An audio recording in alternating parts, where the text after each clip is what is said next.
All right. What's up, Sam Bilsky in New York, all black? Yeah. I mean, it's like that's the typical like fat guy method. What, all black? We're all black. It's like slimming, you know. And But dude, I wear all black all the time though because it's just New York. Also, I didn't know that was a full like. I think it's like a black is slimming. So I think you'll see a lot of like overweight guys wearing black. I also like kind of am like into like the old school like more like punk rock like black t-shirt, black pants. Kind of just like all black. Are you a Fish guy? Do you like this band? I'm not like a Fish jam band kind of guy. I mean, I like jam bands. What's another example of a jam band? Like the Grateful Dead. Okay. They're just like Deadheads. Deadheads. No, I'm not really into that kind of stuff. I mean, I'll go watch it. Yeah. Why not? But you were on the way over here reading a book on the subway? Yeah. Dude, that's very peaceful. So you're not texting on the subway, freaking scrolling through the gram? Trying to like get off the phone. I read probably like a book a week or something. Yeah, I was going to ask you. So you get recommendations from people? How do you pick your next book? I go to bookstores. I'll occasionally order it on Amazon too. Like I read a book this week that my boss recommended to me, and it was really it was only like 150 pages, pretty short. So how many hours a day do you read? Like 30 minutes at home, and then whenever I'm on the subway. So that adds up. It's like meditating for you? It's like a peace of mind. You look disgusted, like right now in your face. No, I'm just very like people are. I don't want to say concerned, but I'm very like inquisitive. That's the right word. Yeah. People. I don't meet a lot of people. People our age don't really read. I didn't really pick it up until, like, I didn't read in college. I didn't even the assigned reading. I didn't really read. Mm-hmm. It was like disgusting, dude. I'm dead. You're like, well, you have a stack of books right there. Yeah, but bro, I've read maybe 5 pages of each of them. They're just there for when you have chicks over. Yeah, exactly, dude. Yeah. And also when I have podcast guests over, so they think I read also. They think you read. But yeah, I mean, I was like 26, and I was like going through that thing where it was like, there's nothing to watch on Netflix. You feel like you've watched everything. And then I just picked up a book, and then I like would force myself to read for 30 minutes at a time. And then eventually at a certain point, I just started enjoying it. Do you find your vocabulary growing and yourself getting smarter reading books? No, I wish. What's the benefit then? It's entertainment. All right. I mean, I do feel like it's made me a better like email writer. Okay. Because like the more you read, the better your vocabulary. Yeah, it helps your vocabulary. I don't know why I said no to that. It does, bro. But now with Chat GPT, it's like you almost don't need to know how to read or write. I don't think nobody's gonna have to know how to do anything. Yeah, that's crazy. Soon. Do you have your library card on the back of your phone right here? What's the thing on the back of your phone? No, I got a work phone. No, but what's that thing? You like scan it? It's like if you steal it. If I steal it, like they'll know it's like property. Right. Oh yeah, you got 2 phones in there. Damn, dog. Phones. Yeah, one for the plug and one for the. I'm a drug dealer. That's really what's going on. But in the past, I sell cocaine. In the past, yeah, you were a drug dealer. Not actually. I wasn't a drug dealer, but I did drugs. Yeah, we went through that last time. I was a big drug consumer. But how long did that last for you? Like that phase before you got straight 2 years, 2.5 years. Oh, well, I mean, that was when it was like bad, but like college, and then afterwards. I didn't really drink or use drugs till after college. I was using drugs in college. I was just typical binge drinker. Was it in an enjoyable time though during those 2.5 years? Was it like up until 2 p.m. you had a good day? Because college was fun, man. Yeah, I mean, you I assume graduated college, right? Yes. Did you go like a state school? I went to UConn, University of Connecticut. Okay, so you know. A lot of drinking. Right. So it was fun in college because it's almost like everyone's doing it. Everybody's doing it. So like the lines of who has a problem, who doesn't, is very blurred. Totally. Dude. It wasn't until years afterwards where you're like, all right, it's pretty clear who's, because in college, it was not. Well, I have people who are still like doing that. Like, it's funny when you go to like a true college town, and then there's like people that are just still there. They still like live there. They're like 30. Where'd you go? Kansas State.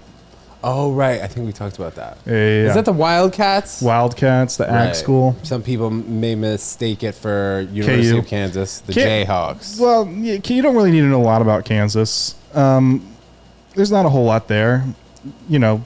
KU's the school that everybody knows because of the basketball team. So Kansas State had a couple good football years and basketball years too. Frank Martin. That was when I was there. I've been watching this docu-series on Netflix called Painkiller. It's about like Richard Sackler and the OxyContin pandemic. Geniuses. Insane. Like I took the wrong take.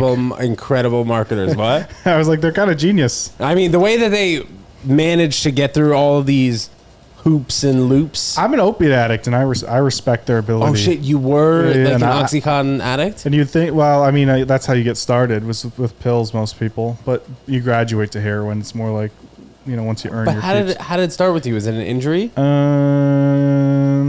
No.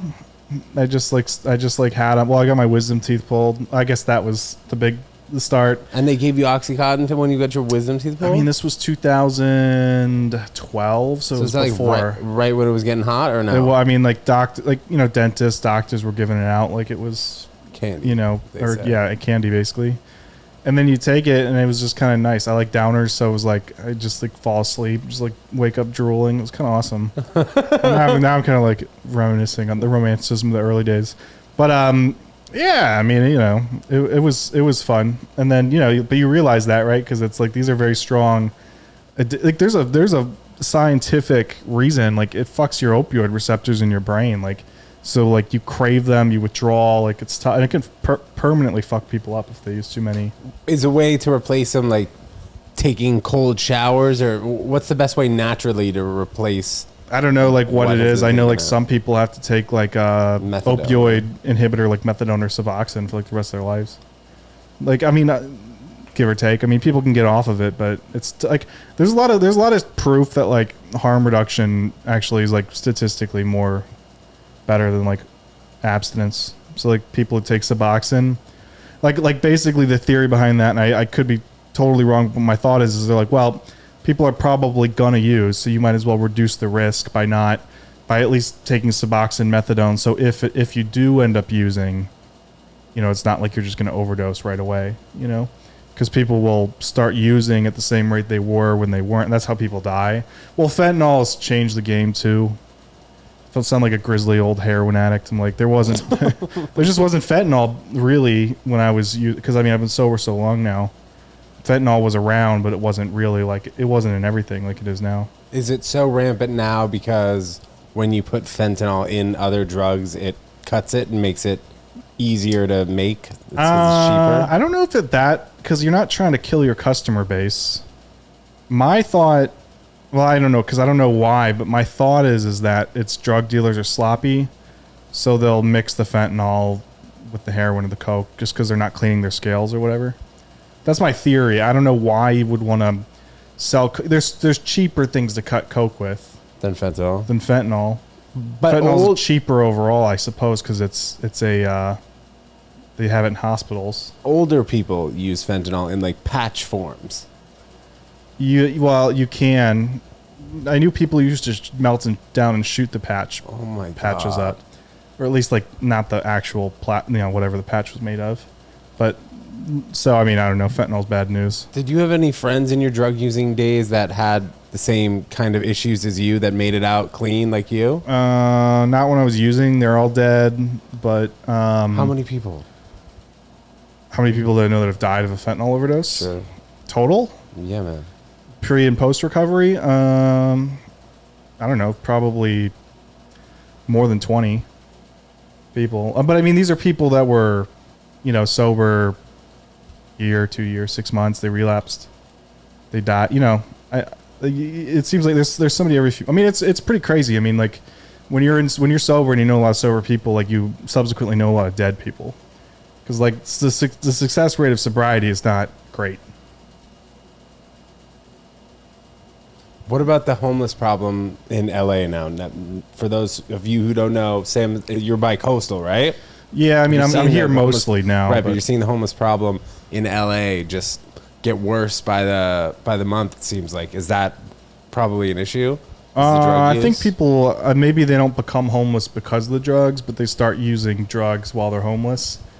Probably just go par for the course. I mean, the homeless problem in LA is unlike anything I've ever seen. Yeah, I mean, in LA, I mean, they're openly camping. It's like, I don't know to what extent drugs play a factor, mental health plays a factor. I don't know. I don't think cost of living is like, My opinion is unpopular probably as a whole, but I think it's true. I think when you... So first of all, other states do send their homeless people to LA. They'll say that's not true, but 100% true. So they'll just buy them a bus ticket to California, San Francisco, Los Angeles. And then I think... What's your theory behind that, though? Why would they send them there? Because it's easier, you know, like California has a lot of liberal policies with homelessness. Like camping is not really enforced per se. I mean, it is like once enough people complain, but then it just filters the problem. Have you heard of these van lords? People are buying vans, parking it at a spot, and renting it out to homeless people for like $500 a month. No, but that's actually hilarious and genius. Insane? Like people are becoming rich doing that. That doesn't surprise me. RV lords. You see those RVs all over the place in LA, and in fact, they kind of explode from like meth labs. Oh man, like so meth is like shit. there's like super meth is like something that's there. It sounds. It's like worse than in regular meth. That's like or like better maybe. I don't know. I mean, it creates like schizophrenic. I just listened to an interview about it. I don't know. I never did meth, but it's a big problem out there. I don't know. Like, there's not. Without sounding crass, I think it's like a failure of government more than it is like a. I mean, there's a drug problem, but I think it's more of a failure of policy. Like, I think what happens is like a bunch of very liberal people with idealistic tendencies came in and they were like, just let them do what they want. They have rights. They're homeless people. Then subsequently the problem got out of control, and then now it's like too tough to policy it back without an inhumane reason, because it's like the only real way is like you basically you can offer these folks housing, and there are going to be people that are down on their luck that are essentially like, yeah, I'm gonna just take the housing, get a job, find my way into permanent housing. But the vast majority are either A, too mentally unwell to work without treatment, too addicted to drugs and drinking, whether that's because they're truly addicted or because they're coping. So when you say like, oh, we have these tiny homes, but there's rules, you can't use drugs, you can't drink, there's protocols, you know, it's easier and probably more fun for them to be homeless because, like, you know, also like they kind of steal stuff and build it up and, you know, tear it down. It's like a big meth thing. Meth heads love to disassemble and assemble bikes over and over again. It just seems like the properties of some of these drugs, like what scientists are able to put together to try and trigger your brain in a certain way where you're feeling great for an hour and a half or maybe, I don't know, 3 hours, and then everything just shoots down. Where if you look at the drugs that are natural, I mean, the only drug that I guess is natural is weed, right? That just straight up comes from the ground and isn't really altered in between being planted and someone smoking it. Maybe there are preservatives on it, but not really like. Well, weed, I mean, now that weed's legal in a lot of states, it's almost like flabbergasting that it was ever illegal, because it doesn't seem to be nearly as harmful on people's whatever than alcohol. Because I've never seen somebody high. It's like people who smoke weed all the time, they don't like get drunk and fall over and, you know, get into fights. They just kind of chill. That was like when I was on the tennis team in college.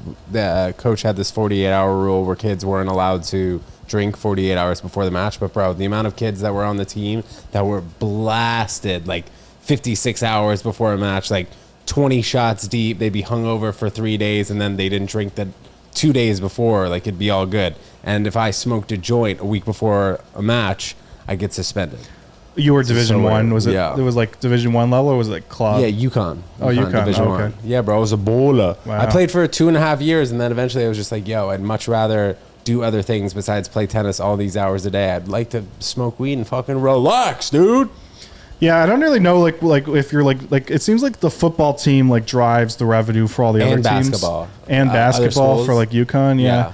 Because like then it's like the other sports, it's like you're on a partial scholarship, maybe. Yeah, I wasn't on a scholarship. Or you're on the tennis on. team, we had like I think 2 or 3 scholarships for the full team that people would split, but the tennis team didn't bring in any money. Right. Other sports at the school, like soccer and baseball, brought in a little bit of money, so they had some scholarships, but the majority was football and basketball. I had a friend in college who was on the throwing team, on track team. What's that? They It's throw the like javelin? No, he did the discus and shot put. Shit.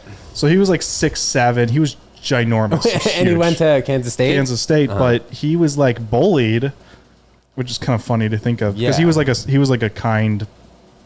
He was like he was like The Big Friendly Giant. Dude, you ever read that book? BFG? No, but I did just read. Oh shit, that was a good I call did out just by me. read Of Mice and Men. I was going through a Stein. Oh yeah, there you go, Steinbeck. Yeah, and I mentioned it. I read like all of Steinbeck's book, most of them except for I haven't read Grapes of Wrath yet. But I read, Oh, dude, we read that in school too. Now that you're mentioning all these books, I feel like a reader. But like, dude, I haven't read a book in. Well, I'm like, I basically am making up for all.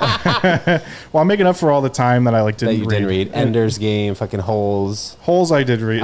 Catcher in the Rye. Well, I saw the movie Holes. I think that's enough. Shia LaBeouf. Did you read Catcher in the Rye?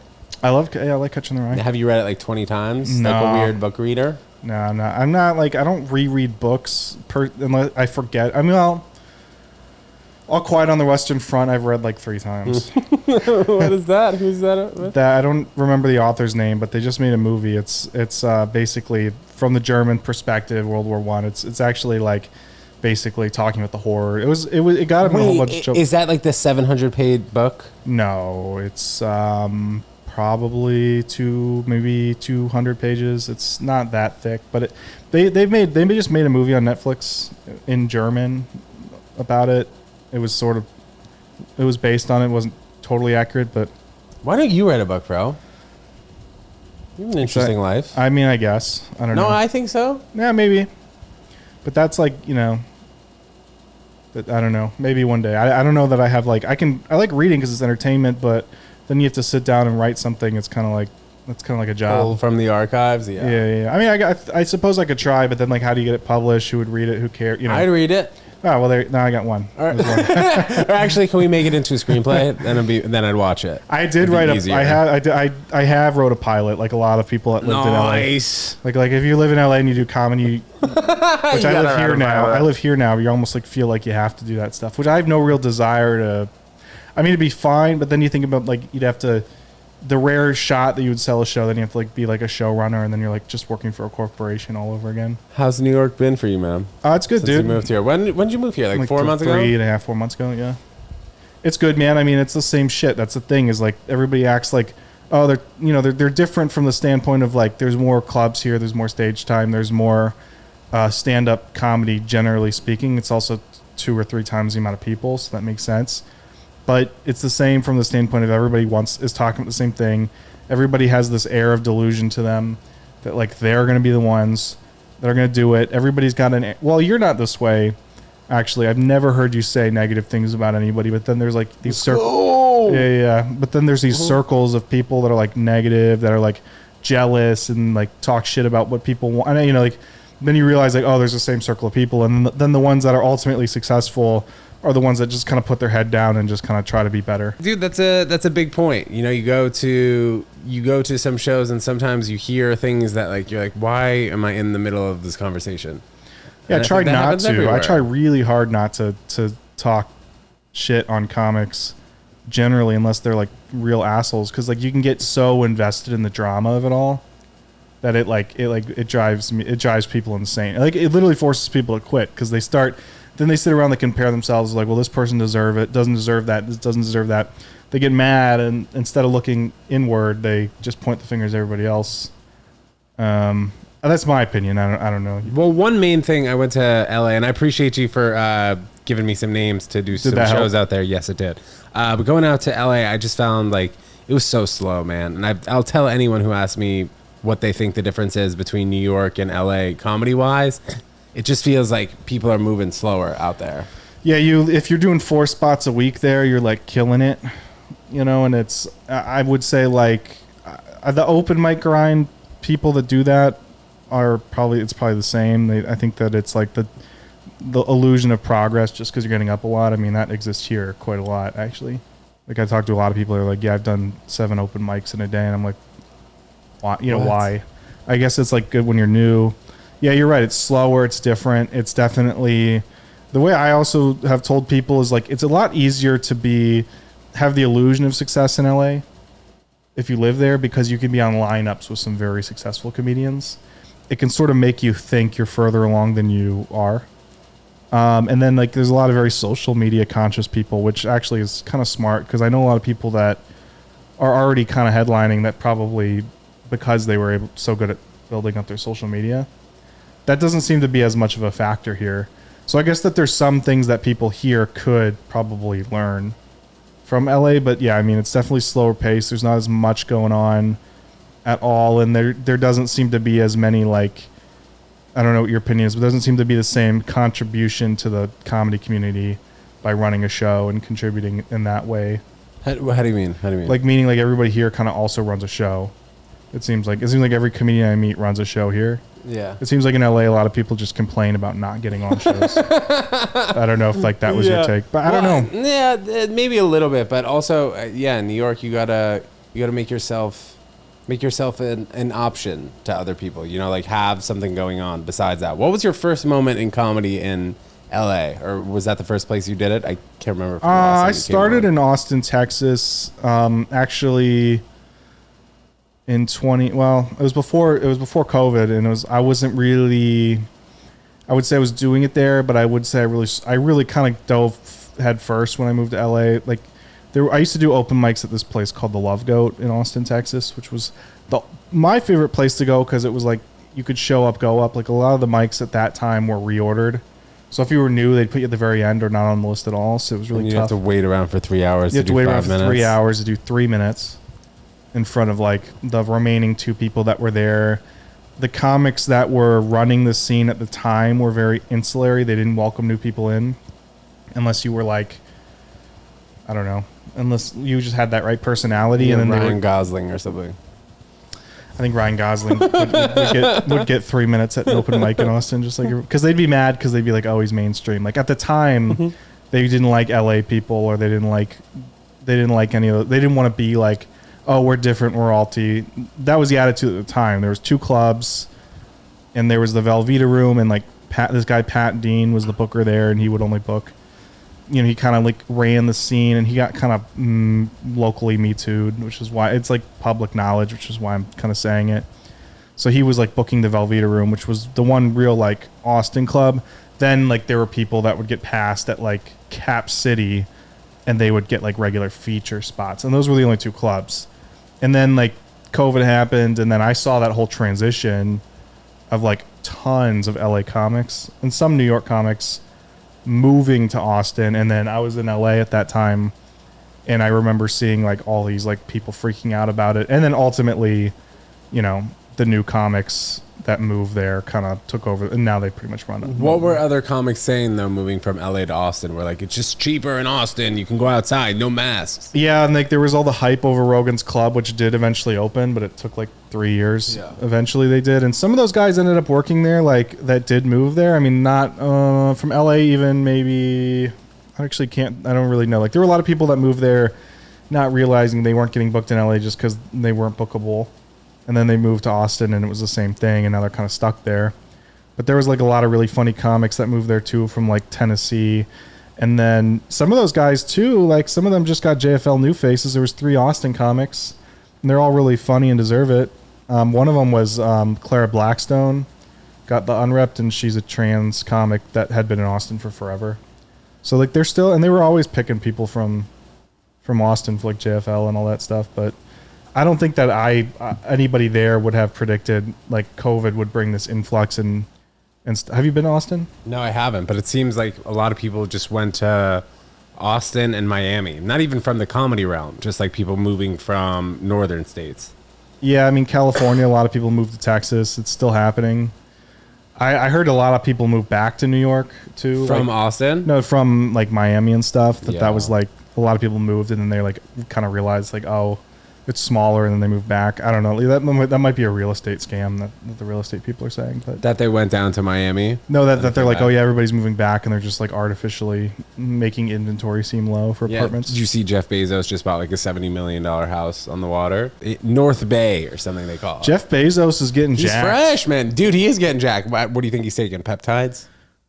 I don't know if he's probably on something TRT. Well, I mean, he probably like takes it legally. It probably has a doctor gives it to him. Now he's like he ditched the old wife. You know, she just got $30 billion. And she was with a teacher for a while. But also like Jeff Bezos is at an age where I think you can take these things, and for the most part, it's like not bad for your health. You know, like people will take peptides and TRT at like 30 years old or around like the same age as me, and then it'll really fuck you up. I think in your mid 30s is when it's really good to like start kind of like getting on. I don't know if it's like the peptides or that stuff, but Yeah, I mean, if Jeff Bezos, like people like will get mad at at these people, these billionaires all the time, and like I actually understand because I have friends that like have that capitalist mindset. They're like, oh, I'm just working among the confines of the system that's in place, so they don't really see it as like they're bad people or like that they necessarily even have to give or tax because they see it like capitalism is based on the concept of unlimited growth and fair market share. And they're like, well, I'm winning the market. I deserve all, like, that's the way they see it. Like they just see it as business. Whereas like, I think a lot of people our age are like, this is kind of bullshit. I think at some point, maybe you can be like, all right, there should be a cap on, like, if you make X amount more than $100 billion, if you're worth more than $100 billion, then you get taxed at X amount of rate. But there's only like 5 people who are worth more than $100 billion. So it would seem like you're targeting them. So I guess it just depends on how you see it. I'm like one of those people that's like, I'm so easily swayed by both sides. Yeah. Because I'm like, they both make, they both have solid points. And then I'm like, oh, that makes sense. Yeah. Which is where I don't have strong opinions anywhere. Cause I'm just sort of like, we're probably fucked anyways. Why, you think aliens are just real? Well, no, our planet? I mean, I think it's funny. Like that whole thing has been, it's been real for like 75 years. Well, like they're like, okay, it's real. And like, it's pretty clear that it's at least looking real. And I think most people are like, I'm kind of the same. I'm like, yeah, that's cool. But I still got to pay my rent. Like it's like, it's not like until they come in and intervene or destroy us all or drain us for natural resources. But until that happened, I don't think most people would care. And I think people are stupid enough to where like they would just because like whatever, like they'd be like, it wouldn't change people's perspective. Like it wouldn't change if they came down and they were like, we came to your Earth because you can still save your planet. Our planet was whatever. Like, listen to Ted Jones, go vegan. But what if they came down here and were living among us? I'd say that could be a possibility. That'd be cool. Like every 5th person that you see walking on the street is an alien. It could happen. Like all the Indian people working at McDonald's in Manhattan. Yeah, they're all aliens. That's the weird thing about. I should be careful with the way that I say this. Yeah, let's hear it. In LA and Texas, all the people who work at like the 7-Elevens, are hardworking immigrants, right? Hardworking immigrants. And it's like 7-Eleven people tend to be like, for whatever reason, they are Indian, like almost nationwide. Mm-hmm. But like everywhere else is like, yeah, it's like Mexican people or whatever. But here, it's like all Indian people at the fast food restaurants for the most part. You ever notice that? Like, well, you probably don't eat at Taco Bell because you're not a fat piece of shit. But, but I noticed that, and it's not even like, it has nothing to do with other than like, it's like just a curiosity. I'm like, I wonder how that happened. Well, maybe they go back to their country and like, look how much money I've made from this specific food Well, I think they own restaurant. it. I think like their families own it and they hire family members. That would make sense to me. Does that sound racist? It's just an observation. No, because they're doing well. They're doing well. It's racist in a positive way. Yeah, like they're coming in and they're seeing the owning a franchise is a profitable venture for them. Yeah, to come here, it's like they're business owners, but they don't have to. Here's the thing about 7-Elevens though that I've noticed: no matter where you are, a very popular place for homeless people to hang out outside of. It doesn't really matter where you are. Kind of right. Or sometimes they're holding the door. They hold the door, and I'm not going to tip you for that. I'm sorry, but like that's like the bare minimum. You'd think I'd have more empathy because I was homeless. Well, dude, when I was in college, I used to steal from 7-Eleven. I feel bad. But is there a statute of limitation? Should I edit that out? No. I don't think we're keeping it in. I used to steal like Red Bulls and candy from there. Dude, they're not put it in my pants. If you steal shit from 7-Eleven, you could go into 7-Eleven right now, steal shit, walk under out. $900. Yeah, whatever. The cops aren't going to come. Yeah. I actually saw that in Dwayne Reed pretty recently. This guy took like 4 loaves of meat and just walked out. And then that was like it. The workers and the security guard there too was like, what am I supposed to do? Like, I guess nothing, lady. They're kind of just there. They're not supposed to intervene. They're supposed to just call the cops. What do you think about that policy? What did it used to be? Like in LA, if you did that 5 years ago. Well, I don't know. I'm not from LA. I think if you go way back. Did you ever do shit? Go ahead. I think if you went way back, they would just shoot you. The Wild West. I think they were just the Dwayne Reed would call the cops would come, file a report, then they waste 4 hours trying to get back Jolly Ranchers. Yeah, well, if I was a cop and I had here's a prime example of like how busy And I'm not like one of these like all cops are bad people, but I am like cops are generally are idiots because like the only people I know who became cops are like the dumbest people I've ever met in my life. Like didn't graduate from high school. Here's 3 very specific examples in the top of my head. One was like one of the dumbest kids from my high school, literally one of the dumbest. Why was he dumb though? He didn't read. Like graduated bottom end of the class. Is just dumb, like not athletic, like nothing. Just like kind of just one of those kids that just like tried but failed at everything. Cop. One of the kids I went to high school with, grade below me, actually killed a guy in Nashville. Went to prison. He got convicted of murder. He's convicted of murder. He's a cop. He was a cop and got convicted of murder? He was in Nashville. It was a famous case. Like I was perusing CNN one day and I was like, holy shit. You can look it up. I'll say his name. I don't care. His name's Andrew. He's a convicted felon too. It's public. His name's Andrew Delkey, I think. In Nashville. He went to high school with him. Shot a guy in the back, killed him, got convicted. I think he went to prison for like a year or two. Which would not have been probably very fun for him, but it was very clear like the guy was running away and he shot him point blank in the back, like not point blank, but he was like a little bit down. He stopped, shot him as he was running away. So it was very clear. Like the evidence was very, like they tried to like delay the case, then COVID, and then he finally got convicted because it was just so clear. The guy was running away. I don't know if he was armed or not. Didn't pull a gun on him, nothing like that. Was running away and then shot him as he was running away. I saw the video. I was like, holy shit. Of course I sent it to everybody I knew, all the classmates. Who's the third cop? Third cop was my manager at Subway when I worked at Subway. And he went from being a manager at Subway to being a cop? Yeah, and I think it was for him. Yeah. It is, yes. He only carded black guys. What do you mean, like ask their ID? Like if a black guy paid with a credit card at Subway. Oh my God, that's fucked up. Now he's a cop. They gave him a gun, yeah.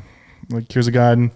You were a sandwich artist. Now you're totally qualified to handle a gun. I think for me, it's where are we going with this? So anyway, so cops are just really busy. They're also really dumb, so they probably just don't want to waste their time. Did you ever have any scary moments with law enforcement? I got arrested a bunch of times. How many? Like 5 or 6. I got the shit kicked out of me by cops when I was in a holding cell once. How many? 4. And they just like took turns beating you down? No, I was drunk and disorderly, and they hog-tied me. Like your hands and your feet? Because I was misbehaving like crazy, and I said I spit at one of the cops and called them a pig, and then they beat me up. I probably deserved it. Do you remember it? Do you remember it, or that's just like from their deposition of it? No, I remember that. I wasn't like blackout at that point. Yeah, it was kind of funny. They didn't like beat the shit out of me like to the point where I was hospitalized. They just were like they beat me up a little bit. Was that before your mugshot though? Like, do you have a mugshot? No, because they put you in they book you, then you take your mugshot, and then they beat the shit out of you. Yeah, it makes sense. Keep the evidence clear. So that never really like, nothing really happened after that. I think they dismissed the charges. I think for obvious reasons. Nobody trying to stick you up in your drug days. Never been robbed. Did you rob any place? Not at gunpoint or anything like that. I would just steal, like a lot of homeless people. You just steal, like Dwayne Reed's, like you mentioned. What kind of stuff would you take? Food. I wouldn't steal anything of value. Just like Oreos and like just junk food was like what I was living off of at the time. Alcohol. I'd steal alcohol. And how long were you homeless for? I think we touched on this last time. Like on and off for like a year and a half. So it wasn't really that long. It was like maybe 2 years at max, and then But how do you mean on and off? Like you'd be in a shelter for a couple months, you'd be in an apartment? No, I worked for like I ended up getting like 14 different jobs in that time frame. So, did you just get like fired really quickly? Yeah, and so I'd occasionally have enough money to get like a room, like a cheap room, and then I get kicked out on and off. So it wasn't like strict homeless the whole time, but towards the end it was like that.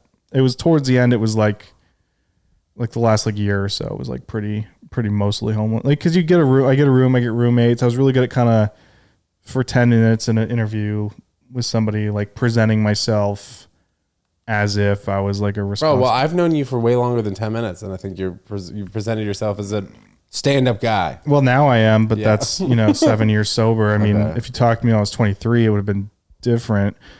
You were here when you were 23 though, right? I was not so great myself either, dude. I was like doing drugs, drinking way too much. I didn't know that about you. Yeah. Yeah. I don't really drink that much anymore. It's been like 4 months, but like it's not like I don't try and drink. It's just like I don't really want to. Yeah, you're like a typical 31-year-old. You just take it or leave it, you know? Don't want the hangovers. Yeah. Yeah, I mean, I've been sober for so long now. It's like longer than I was really even drinking. So it's like, it's just the way my life is now. What was, this is a weird question, but what was maybe the best part about being homeless and the worst part about being homeless? Best part about being homeless was all the homeless, like, sex you could have with other homeless people. I mean, it's homeless people be fucking. That happens. No. What was the other part? Wait. But like where? Intense? No, like bathrooms and outside alleyways. Not in there's no alleys in Manhattan, but you know, in the boroughs. You know, that was the best part, or maybe the freedom too. Like not answer to nobody. The homeless sex was fun, but also risky. It had an air of, am I going to get know, a debilitating STD? Did you live in a tent for a period of time? Like, where did you sleep? Well, there's no tent. You can't sleep in a tent in New York. It was here. It was all here when in my early 20s. It wasn't in LA. So you would sleep.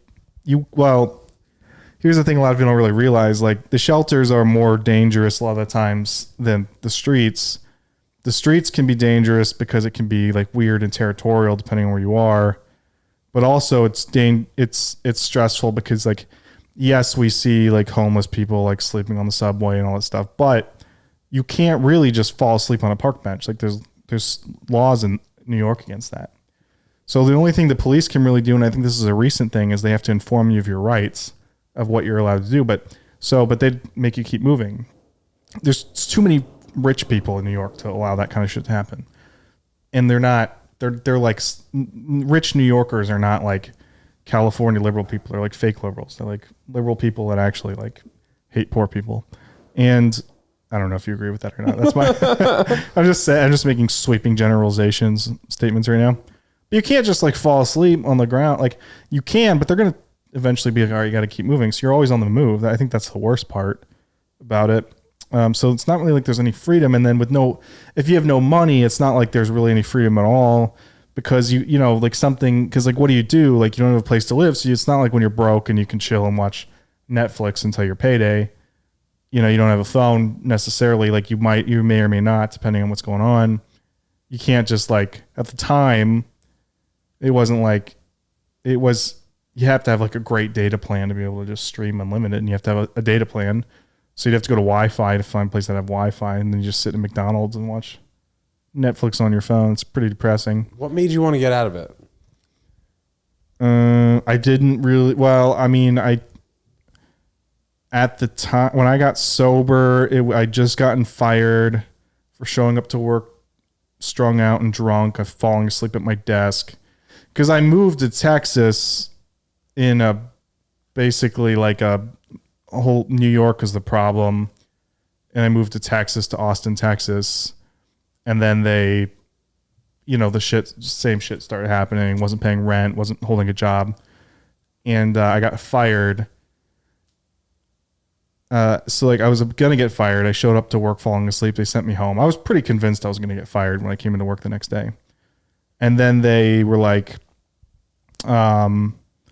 they're like, all right, we're going to give you a shot. But basically they can't just, you know, for something like that, I think it's illegal to fire somebody. I think you have to I think there's HR laws that protect people. Is that in Texas specifically? I think nationwide, you can be sued if you get fired for being an alcoholic. They have to at least offer help. So they didn't really do that right away. They fired me like a week later. The day after I showed up drunk, I went to an AA meeting.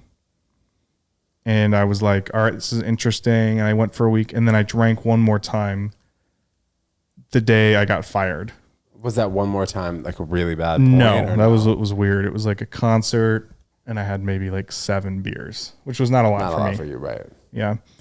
And then I like woke up the next day and I've been sober ever since. And so I guess theoretically that was October 27th of 2016. So I'll have 7 years in like a month or two. Do you go to AA meetings? I go sometimes, yeah.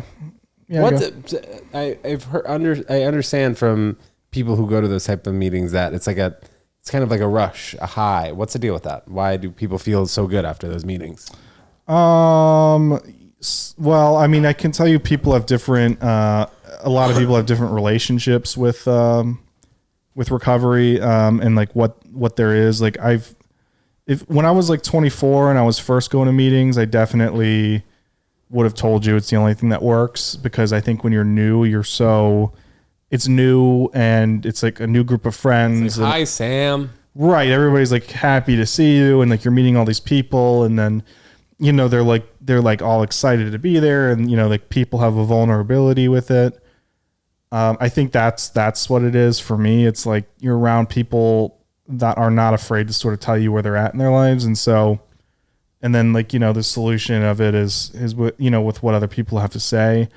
It's definitely not like how the movies and TV, you ever see like The Wire and the guys at like an NA meeting and everybody looks sad, and it's just like, it's not really like that. It's kind of like an uplifting place. It's like, just about, yeah. I mean, there is the God factor of it all, which scares people away, which honestly I have a very like neutral opinion on that. I'm not like a religious person or very spiritual. I just, you know, so I guess I'm kind of babbling right now because I'm trying to like be tactful. It works really well for me because it's nice to have, outside of work, my normal friends, stand up, a community of people that are focused on a singular goal, which is to be able to stay sober, you know, one day at a time.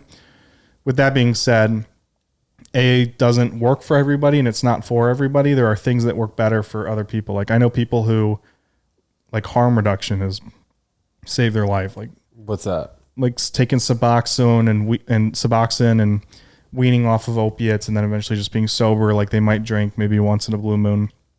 They're not alcoholic like crazy. Like they were addicted to opiates because of physical problems. I know people that have gotten sober over like health and being vegan and yoga, and then that's their lifestyle. So I think my opinion is you have to replace the reason behind your drinking, and the reason you have to like kind of find something else to fill whatever that gap is. It could be it could be yoga, it could be fitness, it could be meditation, it could be whatever people find to be sober. You know, there's people go to therapy that helps them. I mean, there's a lot of different things that they do, but I think that if you're an alcoholic, like do something, try to find something that keeps you in that, like out of that loop, because it's people who are seriously drug addicts and alcoholics.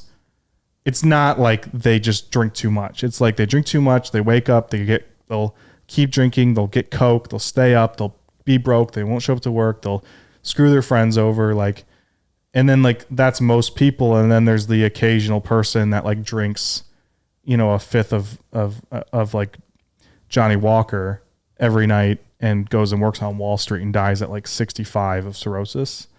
That's probably like pretty rare for people to be able to function like that. There was a Columbia professor who says that he snorts heroin recreationally. I don't know if you heard about this, and pop up the article right here, but he was just talking about how he's able to do it like a couple nights a week, and he's totally cool, which I imagine he is not a majority of people. It's also kind of weird. I mean, that he admitted it, that you're just snorting heroin like 2 nights a week as like your treat. Well, apparently it's nice. He gets a nice little buzz from it. But heroin's great. I mean, I don't know. I get it. If I could do it twice a week and not like, you know. That's insane. What's been the hardest moment of the last 7 years for you? Staying sober wise. The hardest, well, I mean, I know it's supposed to be like a comedy podcast, but this is going to be... Yeah, no, we're getting deep, This is going to be the opposite of that. My mom died when I was 27, so 4 years ago. And I think it's okay. You know, it's like when people say, I'm sorry to hear, like... Yeah, what am I supposed to say? Like, I mean, it's like... What would you want people to say? I would be like, oh... I mean, there's no like thing to say. It's like, oh, I'm sorry to hear that. That's the only thing people say. Like at funerals too, bro. Like I went to my grandma's brother's funeral, and like I saw the rest of the family, and I was like, oh, good to see you. And I was like, oh, fuck, I probably shouldn't say good to see you. No, I think it's like funny. It's like, it's like one of the most, like, particularly because we're young people. It's like most people's parents aren't dead at our age, or their mom or their dad isn't. So you're like, so what do you say? Like, sorry to hear. It's like, it's definitely like a very like depressing thing, particularly. But like the thing that was hard for me was like my mom had serious mental illness problems. She had like either borderline personality or some type of untreated mental illness. So her life was chaotic, and that included raising us. And when she died, it was like that was unanswered.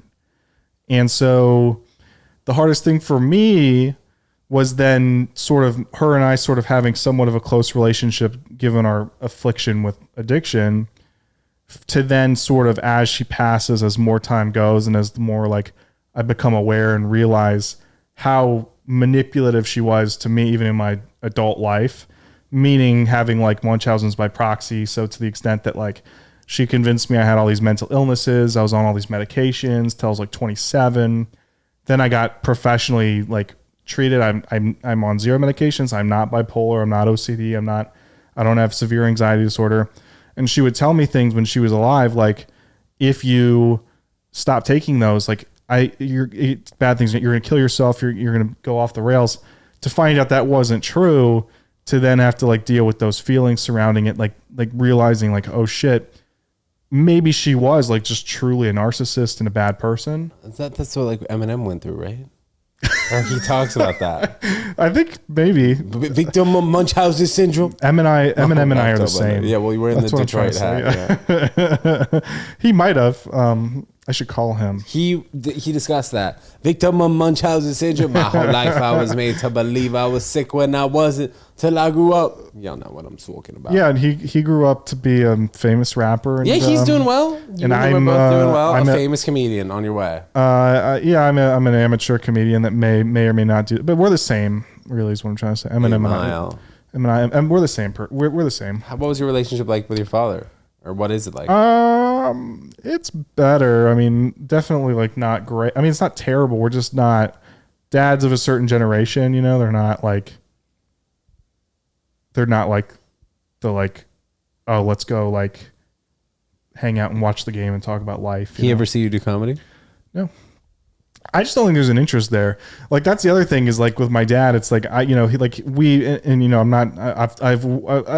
to the camera, but it's like, I've worked through all this. So it's going to sound like it's not, it's just my acceptance with it, which is, my dad, I'm a lot like my mom in ways that I think are not bad, but I think that it makes my dad distance himself from me because they were divorced and they had a fucked up, relationship. Whether he would admit it or not, I think I'm always he's always going to keep an arm's length from me. And it's like, I've just sort of like accepted it because it's like, he's at the age where he's not really going to change. But that being said, we talk on the phone, once a week, and, he's improved. Like, I've communicated with him a lot about how it makes me feel. He's like genuinely made an effort to try to be better. I think if you tell somebody, you're like, yeah, I don't really I have a twin brother. We talk a lot, Oh, identical? Fraternal. Okay. But if you tell people like, oh yeah, I don't really have a lot of family, generally speaking, and the ones that I do, like, we're not particularly close. I think like people are kind of like, they either really relate or it could not be more alien to them. It seems to be like two extremes. Cause like to people like myself who come from like weird families that have like complicated relationships, functionality is weird. To people who have like a functional household, they're probably like, oh, that's weird. But I haven't really found there to be like an in between, medium, yeah, like a middle ground where it's like, yeah, we went through rough times, but then, so it's like I think it's like part of the human experience is like you're just not, you're kind of dealt with the cards that you're given, and like there's like people end up fucking up their lives whether they have a good family or not. So it's like it can't really be once you get to a certain age, you can't really blame your parents for your problem. I'm 31 years old. If I were to be like, yeah, but my mom was mean to me, my boss would be like, okay, you're fired. Like if I didn't do my job. Is there anybody in your life who has been super helpful over the past 7 years in keeping you sober? In my life? Yeah. Yeah. I mean, there's a lot of people. Like I have a lot of really great friends. Not even just in recovery, just in life in general. Like I've been really lucky that like I've been able to maintain a lot of friendships for years and years and years. Some of them, like my friends from high school, over half my life, we've been best friends. People in comedy that are, I'm very close with, people outside of comedy that I'm very close. So like there are people in your life, and people are going to invest in relationships and open up to you as much as you're willing to open up to them. some people will reciprocate that and they'll appreciate it, and that friendship will grow. And then others, maybe not so much, and maybe they were like good friends with you for a time in your life, and then then they fade away, and it's like they're just a part of your life, not negative or positive. They were a positive time friendship in your life at the time, and then maybe you'll reconnect in the future, maybe you won't. We all have relationships like that. What would be your advice to somebody who is desperately trying to get sober, or somebody who realizes in the back of their mind they should get sober but they're not ready? Ask for help if you're ready. If you're not ready, like get ready. Like realize when you're ready, like there is opportunities out there. Ask for help. Don't be afraid to. Who do you ask for help though? Well, if you have family that cares, ask them. If you have insurance, talk to your employer, because your employer will help you get into treatment. Employer about saying that you need to get sober? Yeah, because they'll pay for treatment. You should trust your employer though, that they won't fire you. If they do, they'll get sued to oblivion. It's literally a law. Like they have to. Right, but don't you think that people wouldn't really know that? Like for the most part. Well, yeah. So like you got to educate yourself on that. Like my sister just went to treatment recently. And she told her employer? And they paid for it, and they leave of absence. Where is she living? My whole family is in the South now. Like I grew up in Detroit, but they're all like in or around Memphis, like Tennessee. Eminem, yeah. Yeah. Yeah, I'm exactly. They're all in Memphis, Tennessee. But yeah, you talk to your employer if you have a job and you have good insurance. They have to pay for it. They'll give you your job back when you get out. Is there a way for you to try and do it by yourself? Go to a meeting. That'd be my advice. If you don't want to go to a meeting, go to a therapist. If you don't want to go to a therapist, talk to somebody you know who's sober. If you don't want to talk to somebody you know who's sober, can you bite your tongue and try and go through try it to by stop. yourself? Yeah, try to stop. I mean, you can try to stop. I couldn't stop on my own, just through like free will. Some people can. Some people are just really type A and they can do shit like that. I couldn't do it. I don't know. That'd be my suggestion. Just like try anything if it works, keep doing it.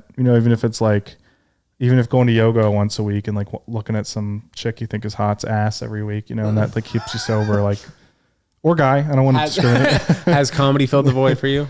I can't do Maybe just, not fully, I think comedy is sort of like, finding something like comedy that I'm interested in has given me like purpose in a way where it's like made me sort of realize that like there are other things you can do that are fun and that maybe you can be successful at, that sort of put everything into perspective. Because like, I don't know if do you work a corporate job, or did you work a corporate job? I worked in real estate for 6.5 years. Okay. So you kind of know, like once you start doing stand up, you sort of really realize how silly all that is.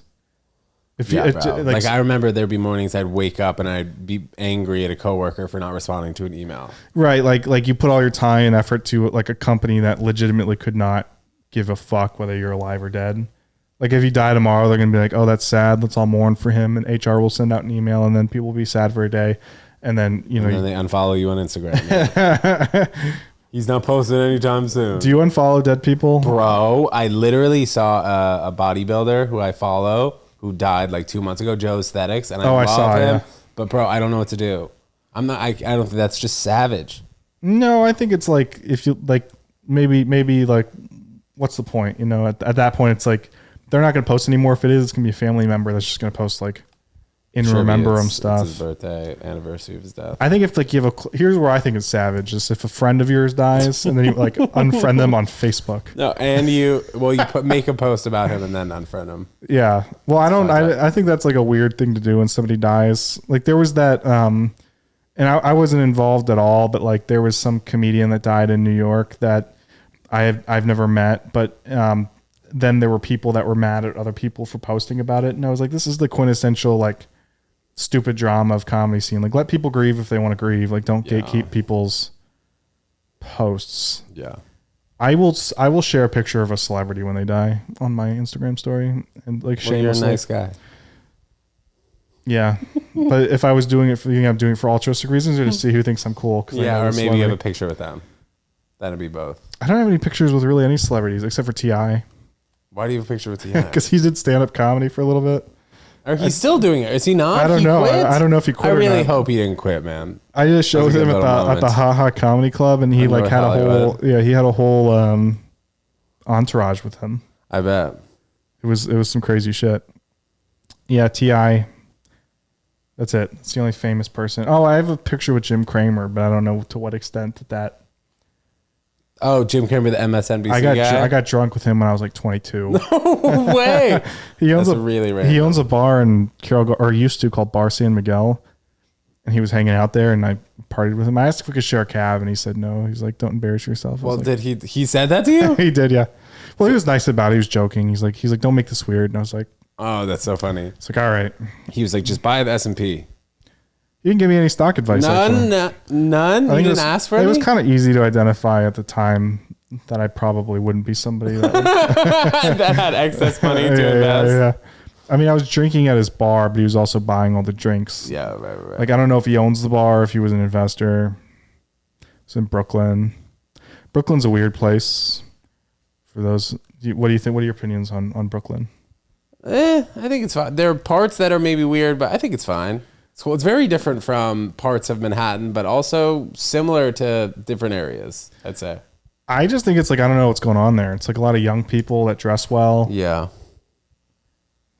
I mean, I'm from the Midwest, so like I thought Brooklyn was supposed to be a hardcore place. Yeah. Brooklyn. No, it's not really anymore. Not just anymore. A lot of white kids. A lot of white kids. And then like the sprinkled in like black kids, you know, here and there. Here and there. Yeah. I don't know. Yeah, it's weird. I feel like I want to be like, I feel like I want to be, there's something gross happening here, but I feel like I can't really say it because I have no claim. What's your favorite part about New York? Maybe thus far. Well, the walkability of it. Yes, I feel like love some good steps. It's there's always something going on, which is exciting. The energy of it all is exciting. The cool people here tend to be like, outside of stand up, very driven and focused on something, which is kind of interesting. I feel young as a 31-year-old here. Yeah, dude, me too. Which is nice. I don't feel like there's any kind of pressure, societal wise, anything to live a certain kind of life where it's like you can be as weird and as quirky and whatever as you want here, and like nobody will really care, pay attention, which is nice. So I think there's a lot of good things about it. The comedy scene wise, I mean, there's a lot of like great comedy clubs here that you get the opportunity to perform at that will actually pass people based on what their opinion of your merit is, not necessarily based on how famous you are, which is different in LA. Yeah, there's a lot of things I like here. Are you excited for your first New York winter? I guess not first, but first in a while. I haven't had a real winter in 7 years. Dude, it's gonna be brutal. But like the past 2 years haven't really been that bad, so you'll adjust, I'm sure. I think global warming will eventually make everywhere sort of feel not. I don't know. Maybe if knowing my luck, it might. Well, I don't really have bad luck, but I was here in Snowmageddon in 2015. Do you remember that? Not really, but that was probably like one of the worst last snowstorms. It was pretty bad. They shut down the subways. It was like a whole thing. Snowmageddon. I like cold weather, so I should say that I'm a winter person. For chubby people, aesthetically it fits. You don't feel a pressure to be in shape. I'm also will burn very badly if I'm in the sun for more than 10 minutes. So like the thick of snow, I don't like. The cold weather, I don't really necessarily mind. So you're like a fall guy. I'm like a fall. Fall is a good season. Let's go, Sam. Dude, thank you so much for coming on the pod. Yeah, thanks Before for having me we get out of here, we're gonna pop up your Instagram. Please let us know where we can find you and what you got coming up. Astoria stuff or what? You can just find me at Samuel Bilsky. You can take a look at, if you're local, like I run a monthly show in Astoria. You can check out called Fat Set Comedy. Love it. Sam, thank you so much for coming on. Guys, thanks for tuning in and listening. Email me, TEDJONESWORLD@gmail.com. We'll see you next time. Peace.